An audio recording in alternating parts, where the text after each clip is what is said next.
네, 최근에는 이러한 의견이 나오고 있습니다. 한국 시장이 뉴욕 증시의 프리마켓과 같은 성격을 띠고 있다라는 투자 의견까지 제시가 됐는데요. 한국 증시가 내리면 그날 뉴욕 증시의 반도체주가 전반적으로 내리면서 시장이 함께 떨어지는 이 현상이 나오고 있습니다. 말 그대로 커플링 현상이 한국에서 먼저 나오고 있는 건데요. 그런 측면에서 봤을 때 물론 마감된 지난주 금요일의 뉴욕 증시도 중요하지만은 오늘 한국 시장이 어떻게 출발할지 여러분들 잘 체크해 보시는 게 중요해 보입니다. 그리고 지난주 금요일 시장 같은 경우에는 사실상 악재를 거의 다 받아들인 시장이다라는 투자 의견도 함께 나오고 있습니다. 바로 종목별로 이 흐름 만나보도록 하겠습니다. 엔비디아 주가는 2%대 하락세 나오면서 거래 마감했고요. 마이크로소프트도 1.8%대, AMD 1%대, 인텔도 2%대 하락세 나왔습니다. 이번 주에 인텔의 실적을 발표할 예정입니다. 인텔이 이번 주에 어떻게 확정 실적을 발표하게 될지 확인해 보시는 게 가장 중요한 관전 포인트가 될 것으로 보여지고요. 텍사스 인스트루먼트 2.4%대 하락세, 팔란티어 1.5%대 하락세 나왔습니다. 그리고 반도체 소부장 쪽으로도 전반적으로 하락세가 아주 강력하게 나왔는데요. 어플라이드 머트리얼즈 5.5%대 하락세 나왔고요. 이외 기업들도 2에서 3%대 하락세 나왔습니다. 샌디스크 4% 가깝게 하락세 나오면서 거래 마감했고 일단 보시다시피 전반적으로 반도체주들 하락한 가운데서도 상승한 기업들 몇몇 눈에 띄긴 합니다. 퀄컴, 보합건에서 거래 마감한 모습 함께 확인하실 수 있고요. 델 테크놀로지 1%대 상승 나오면서 거래 마감했습니다. 소프트웨어 쪽도 전반적으로 안 좋았는데 크라우드 스트라이크 보시다시피 0.3%대 약보합 수준에서 거래 마감했습니다. 그리고 마이크론 테크놀로지 같은 경우에는 하락폭을 조금 줄여냈다라는 부분이 긍정적인 거였습니다. 미국 의회가 중국산 메모리 규제 강화를 촉구했다라는 소식이 들려오면서 보시다시피 하락폭이 조금은 축소되는 그러한 흐름을 보여주기도 했고요. 이뿐만이 아니라 알파벳도 역시나 마찬가지로 2%대 하락세 나오면서 거래 마감했습니다. 중국의 스타트업 문샷이 새로운 AI 모델을 공개를 했고 이에 따라서 미국의 AI 모델의 잠식에 대한 우려가 좀 크게 나오는 그런 하루였습니다. 주가가 2%대 하락세, 메타도 보시다시피 2.79%의 하락세로 거래 마감했고요. 그리고 넷플릭스가 또 실적을 발표를 했습니다.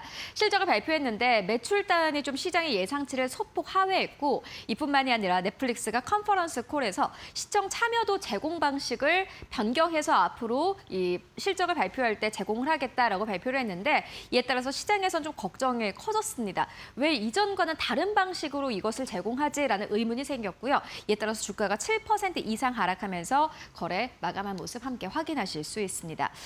그리고 무엇보다 스페이스X가 지난주 금요일에 스타쉽 발사가 취소가 됐습니다. 뭔가 준비가 되지 않아서 자동적으로 이 발사는 취소가 됐고요. 이에 따라서 주가가 5% 이상 하락하면서 거래를 마감했습니다.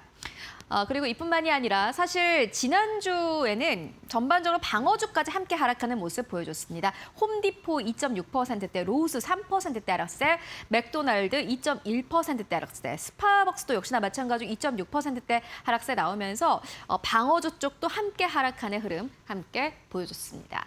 그렇다면 현재 시간 금요일 시장에서 어떠한 기업들이 특징적으로 움직였을까요? 함께 만나보도록 하겠습니다. 먼저 첫 번째 기업은 애플입니다.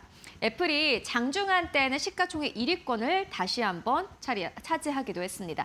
엔비디아의 주가가 부진했기 때문에 사실 이 애플의 함께 시가총액도 올라간 건데요. 이게 굉장히 아이러니합니다. 애플의 뭔가 경쟁력이 강화돼서 애플의 시가총액 자리가 1위로 올라섰다라기보다는 반도체주가 전반적으로 조정을 받으면서 애플의 시가총액이 다시 한번 1위권으로 올라섰다. 이렇게 보시면 될 것 같습니다. 엔비디아 사실 뚜렷한 악재는 없었습니다. 메모리 쪽 그리고 AI 쪽에서 큰 우려가 나왔기 때문인데요. 아마 이 애플과 엔비디아는 미국 전체 기업의 시가총액 1위 자리를 두고 계속해서 엎치락 뒤치락 할 것으로 보여집니다. 이에 대한 뚜렷한 투자 의견은 함께 나오지 않은 상황인데요. 다만 애플에 대한 기대감은 조금 더 커지고 있는 상황입니다. 왜냐하면 애플은 가격 인상 소식과 함께 최근 들어서 주가가 좀 크게 조정을 받은 상황이기 때문에 애플이 다시 한번 엔비디아를 제치고 시가총액 1위 자리를 되찾지 않을까 하는 기대감도 나오고 있습니다. 이어서 두 번째로는 메타인데요. 굉장히 중요한 이슈가 있었습니다. 엔트로픽의 컴퓨팅 파워 임대를 논의하고 있다는 소식이 나왔는데 최대 100억 달러 규모가 될 수도 있다라는 설명 나옵니다. 다만 지난 2주 금요일에 중국의 문샷 우려로 인해서 주가는 2.7%대 하락으로 거래 마감했습니다. 다만 이 소식은 굉장히 메타에게는 긍정적인 소식일 수밖에 없는데요. 여러 투자은행에서도 역시나 마찬가지로 메타가 여러 가지 방안으로 돈을 벌고 있다라는 투자 의견을 함께 제시하기도 했습니다. 일단 호재성 뉴스를 거의 반영하지 못한 메타인데요. 앞으로의 주가 흐름을 함께 확인해 보시는 게 중요해 보이고요. 세 번째로는 SK 하이닉스의 주식 예탁 증서 ADR입니다. 메모리주가 전반적으로 내렸는데 1%대 오히려 상승하면서 거래 마감했습니다. 이 SK 하이닉스가 도대체 왜 올랐나라고 찾아봤더니요. 배런스는 이렇게 설명을 합니다. 한국 시장이 휴장을 해서 오히려 투자자들이 미국 시장에 와서 저가 매수를 했다라고 분석을 했는데요. 이에 따라서 주가는 일단은 기대감으로 계속해서 올라가고 있는 상황입니다. 전날 또 급락 여파도 있었기 때문에 저가 매수였다라는 분석 나오고 있습니다. 이게 오늘 한국 시장에는 어떠한 영향을 줄지 함께 체크해 보시면 중요해 보이고요. 이어서 오늘 시장 좀 정리를 해보고 가도록 하겠습니다. AI 최종 수요가 가격에 더 민감해지는 등 피로 조짐이 나타나고 있다라고 설명을 합니다. 그런데 지금 시장은 이런데 앞으로가 중요하다라고 설명을 합니다. 이게 굉장히 중요한 투자 의견인데요. 이번 변동성은 AI 투자 테마가 무너지고 있다는 신호가 아니라 성숙 단계에 접어들고 있다는 신호다.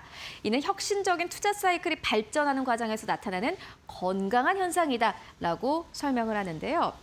그렇습니다. 사실 이 AI 시장은 계속해서 단계가 한 단계 한 단계 진화하고 있는 상황입니다.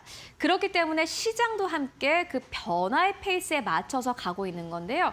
이번에 메모리주들의 전반적인 조정은 있었지만 이 역시나 이 투자에 대한 성숙 단계로 접어들고 있다는 신호다라고 보시면 될 것 같습니다. AI 내러티브 여전히 죽지 않았고요. 물론 조정이 너무 무섭고 좀 거칠긴 합니다만은 앞으로 AI 시장의 전체적인 판도 변화 그리고 이게 어떤 단계로 진입하는지 여러분들 함께 확인해 보시면 좋을 것 같습니다.